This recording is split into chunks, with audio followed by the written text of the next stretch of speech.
really matters? That might be the most important question you can ask. So let's talk about it. Welcome to What Really Matters podcast, Everyday Spirituality with Karen Wyatt. I'm glad you're here with me today. I'm sorry I didn't do an episode last week.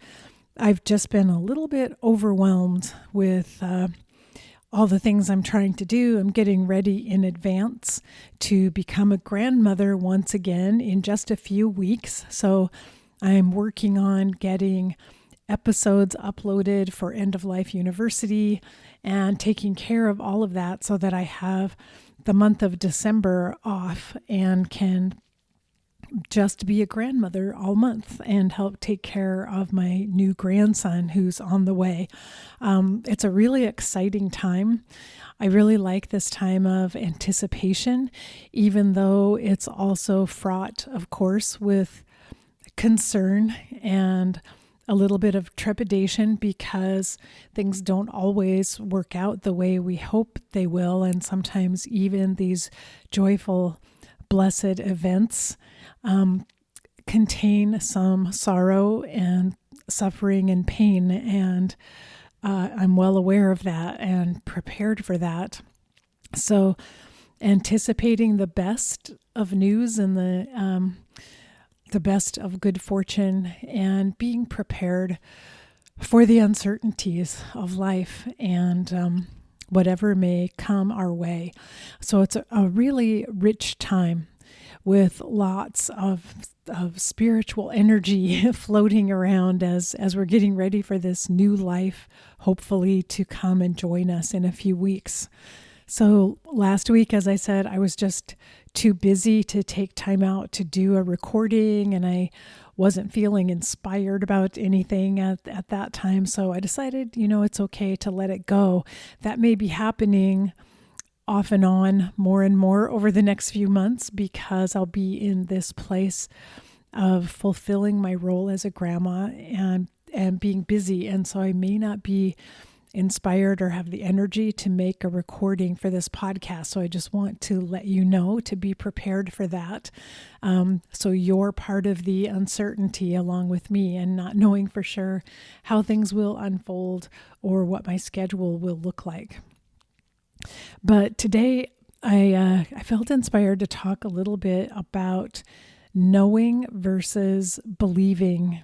And maybe part of it comes up because of the fact that in our world right now, we're dealing with a horrific war that is really based, I think, upon religious tensions, but also geopolitical national tensions, but has its root in religious differences from centuries and centuries ago.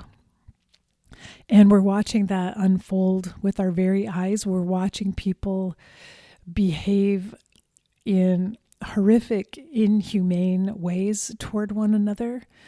We're really seeing the worst of what human beings are capable of and resorting to a very tribal means of expressing themselves and a tribal means of going after what one believes is right in the world. And this tribal level, we've talked about this before, it comes from, sometimes we call it the traditional level of consciousness. It's one of the lower levels of consciousness that is active in our world today, but it's also a very destructive level of consciousness. And the tribal level, there is a belief in retribution and vengeance, an eye for an eye and a tooth for a tooth. The idea that if you hurt me, I have every right to hurt you back, and I will go after you. I must seek vengeance in order to maintain my honor in the world. So that's a fundamental mindset and belief system for human beings that has been in existence since the very beginning of time, the beginning of humankind at least. And I think we're all struggling with how is it that in in our world, human beings have not risen above that level, that human beings can resort to that level. And one thing is, we may rise above that level as individuals, and there may be a whole society that rises above that level of consciousness, and yet each one of us is still capable of that level of consciousness. We still carry that within us.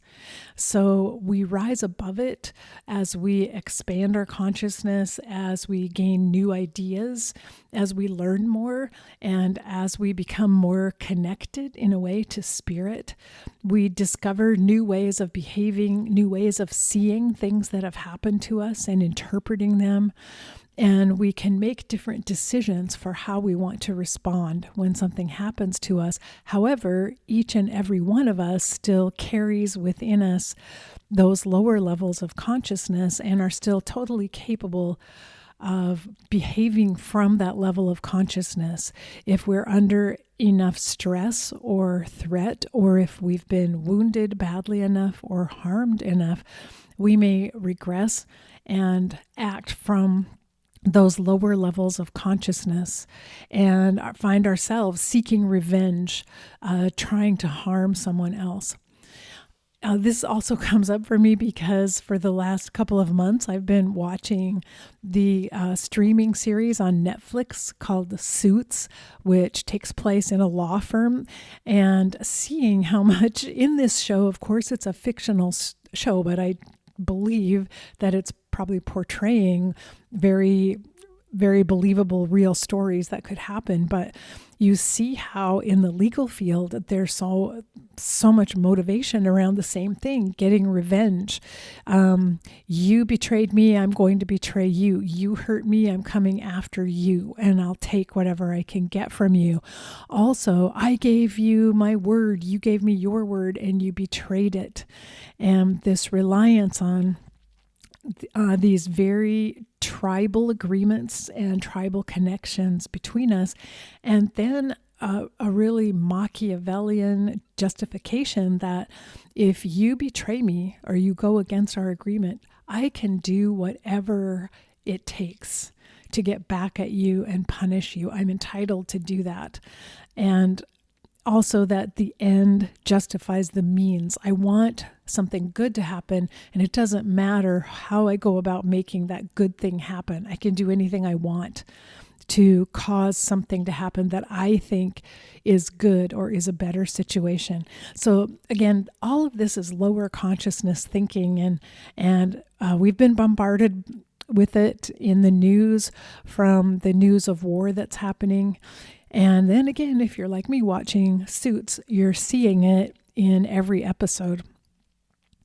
So knowing this, that each one of us is capable of revenge level, tribal oriented thinking, how is it that we can hold ourselves to a higher level of behavior? How is it that we can maintain our equilibrium and transcend this tribal level that exists within us and behave and operate from a higher level of consciousness? How can we keep ourselves at that higher level? And even when we're being bombarded with the pain of lower consciousness and really struggling to hold space for that and carry it, how do we keep ourselves in that higher space so that we don't end up resorting to the same kinds of behaviors? Because I think that's what we're seeing all around the world, is that this type of vengeance-oriented behavior can be contagious. And even people who have not operated in that way in the past, or from that level of consciousness much in their past, find themselves on board with it and find themselves behaving in ways that before might have seemed reprehensible to them, but they are now acting out the same demand for revenge that they had perhaps long ago transcended. So how do we keep ourselves from sliding down that slippery slope into that degree of anger and hatred And how can we help spread love in the world instead? Because that's what the world needs so desperately. The world needs light and love as much as we can possibly give to it. And so I just want to talk about that. And what occurred to me is to start by talking about the difference between knowing and believing. And so the way I see it, when you expand to higher levels of consciousness, you experience the divine in a way that tells you without doubt that there is something greater than just this physical existence that we're living on this planet. There is something beyond this. And you don't have to think of it as a god or a being of any type or an entity, but through the transcendent experiences that you have had that have helped expand your consciousness, you understand and know that there is something, an energy, an energetic force that is greater than just this physical existence that we're living out here on planet Earth. And I emphasize the fact that there is a knowing of that fact because of having had transcendent experiences where you actually can connect energetically with this expanded consciousness, creative power, life force, energy, however you want to look at it. You have felt a connection and you have seen that you are part of it. And you know now that this physical existence here on planet Earth is just a tiny manifestation of the creative energy that exists in the whole universe. That's a powerful realization because it helps us have a higher view of what takes place here on planet Earth, of these lives that we're living out in physical bodies. And it's that awareness again that we are spiritual beings who are at this point in time living a physical existence. We're spiritual beings residing in physical bodies, but there's something so much more than just this physical existence. When you have that awareness, when you have that knowing, it helps you continue to rise above all the suffering and the pain that's happening in the physical realm on this planet, because you understand that there is something more. It doesn't necessarily all make sense. It doesn't mean that you have all the answers or you know why things happen, or you can explain it or even justify it. I mean, we can look at what's happening on the planet right now and feel horrible about it and be devastated by what's happening. But at the same time, we're able to rise above it to get the galaxy view, which I talk about sometimes, and realize if you look back at all of human history, these same type of events have played out over and over and over again throughout history. There's something built into our human nature that leads us toward war and leads us toward hatred of one another and toward violence toward others. And it's only by transcending that animalistic nature that we have in our human bodies, it's only by transcending it spiritually that we're able to choose to behave differently. So again, there is a knowing that there is something greater than the physical existence we're living in without even being able to express exactly what that is. And we may not have a name for it. We may not know what to call it, but we know it and we see our connection with what is greater than this physical life. And that's an incredible knowledge to contain within that gives us this vast lens through which to look at life. For those who have not yet had their consciousness expanded in this way, those who are at this more tribal level of consciousness have to rely on faith and belief to tell them what is right or wrong, or to tell them how to look at the world. That's the small lens they look at life through, the lens of belief. They believe that certain things are true because they've been told these things are true.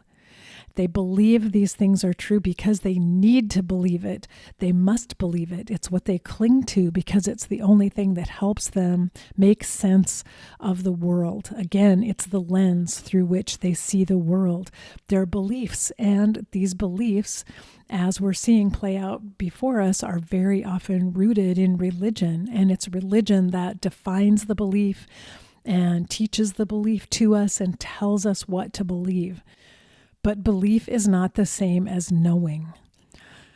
Belief is uncertain, and belief, again, relies on external information being fed to you constantly to keep fueling the belief and to keep reinforcing the belief.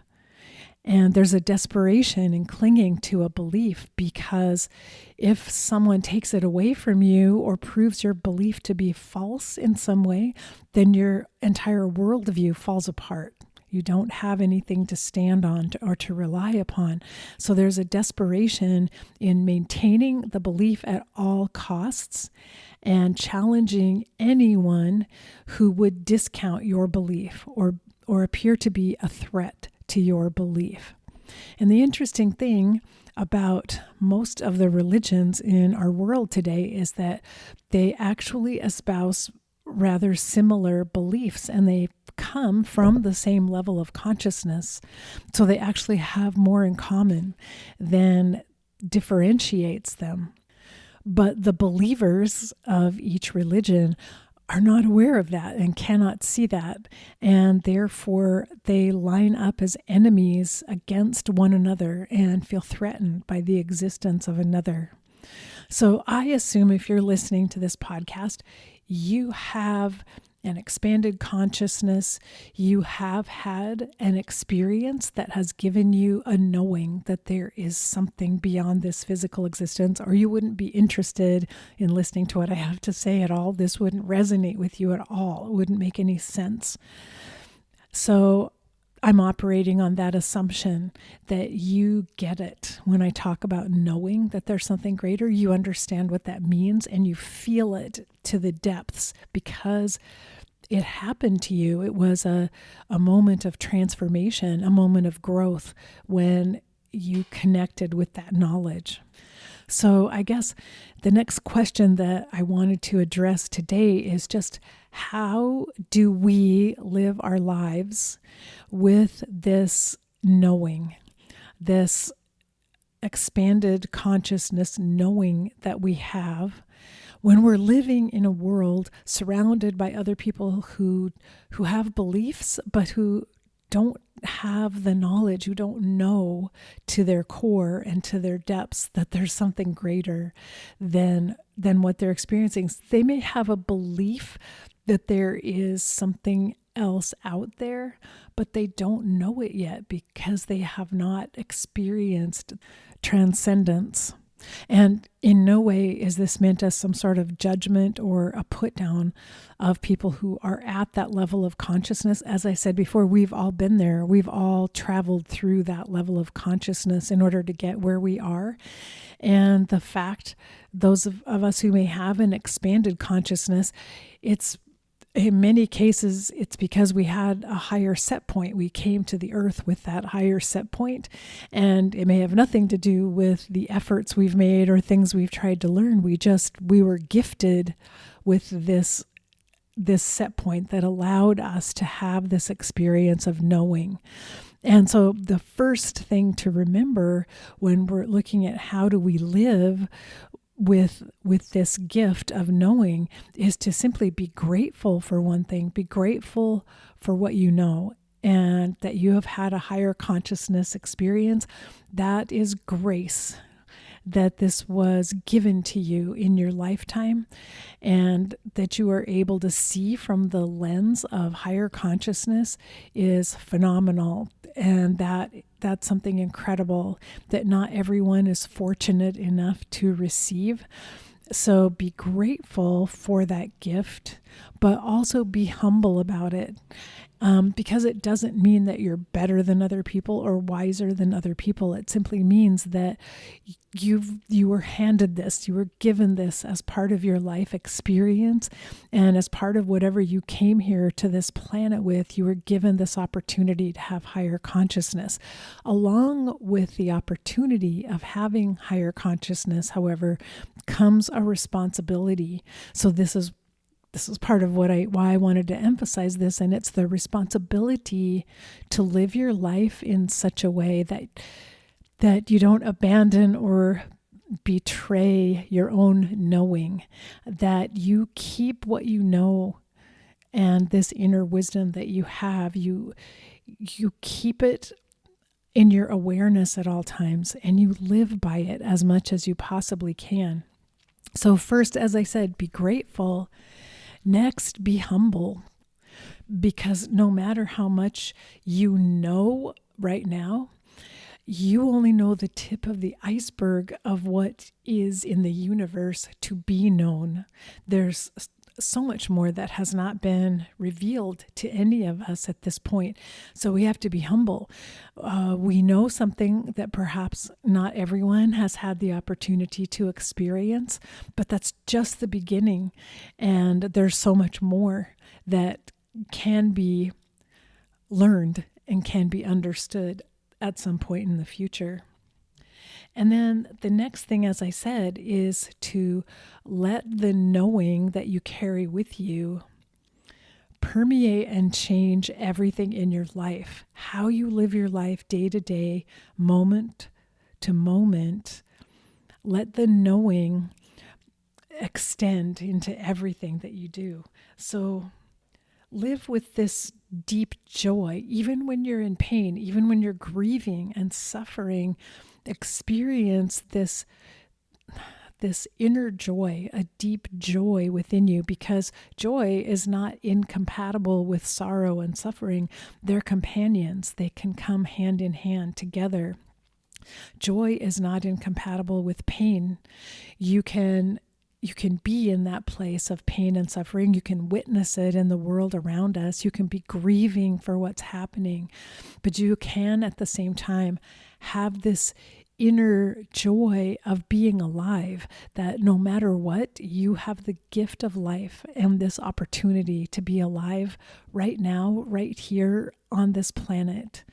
And you can feel the deep inner satisfaction and joy that comes simply from waking up and being able to take a breath every day.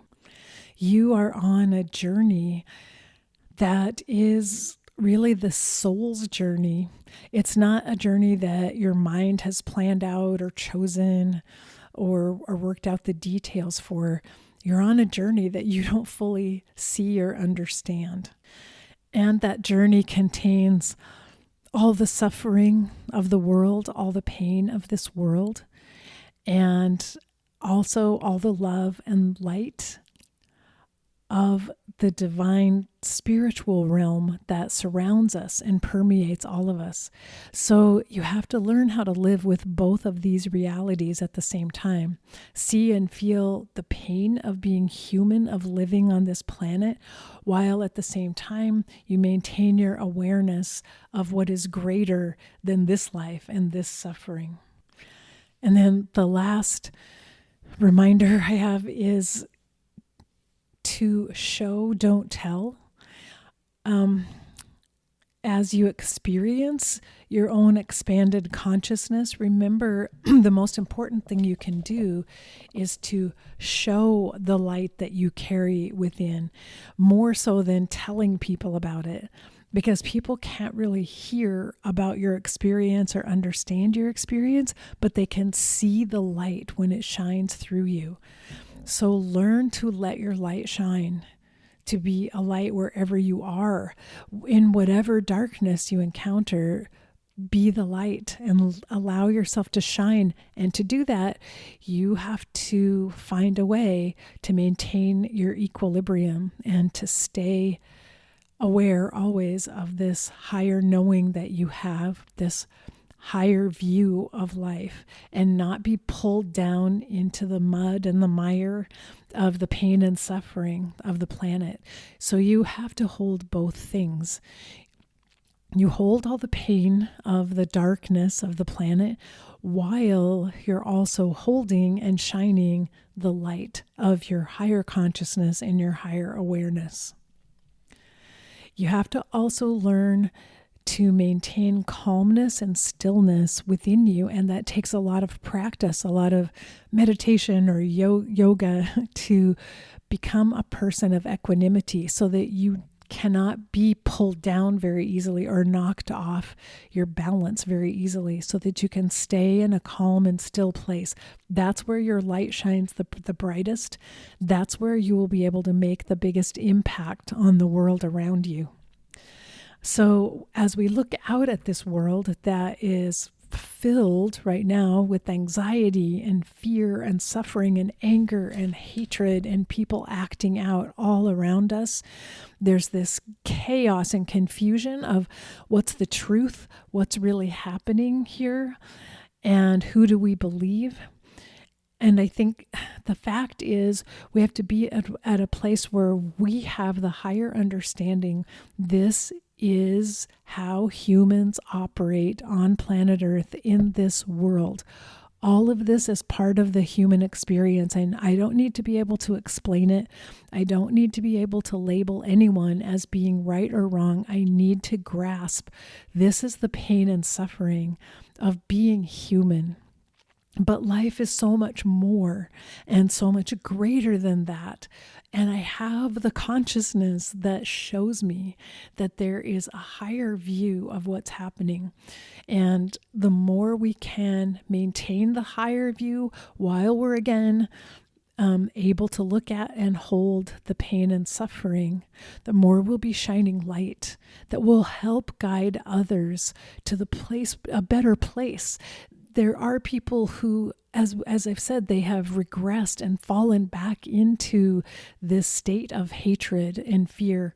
And it may not be their normal place of operation in this life. If we can keep shining a light and keep bringing love in the darkness, that may help these people find their way back out again.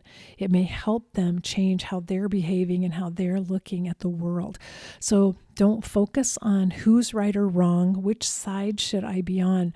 Remember, the higher consciousness view transcends all of it. It transcends all the dualities, all the enemies, all the fighting, all the hatred. It rises above all of that. It can behold all of that. It can carry all of it and look at all of it, but it rises above to maintain the awareness of something greater and the amazing light and love that come from that knowledge that you now have as someone with the gift of expanded consciousness.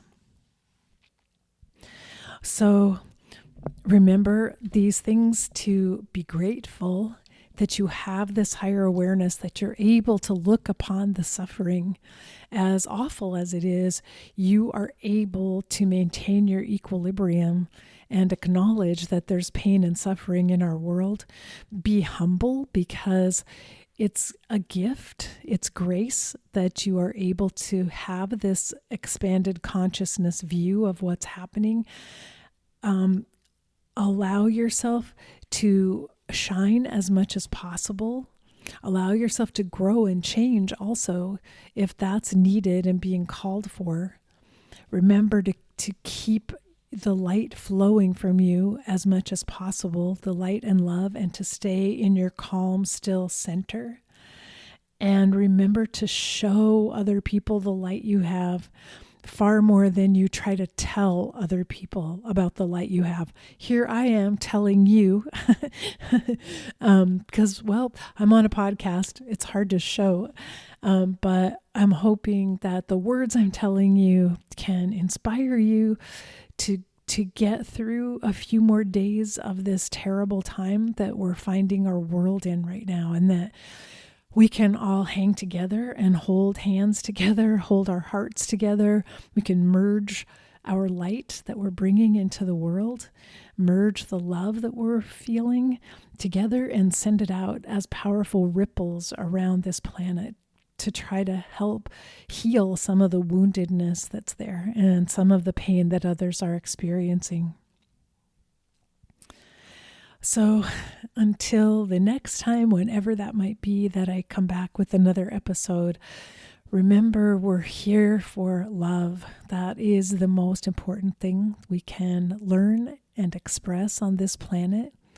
So face your fear, be ready for whatever life brings you next, and love each and every moment of this precious existence.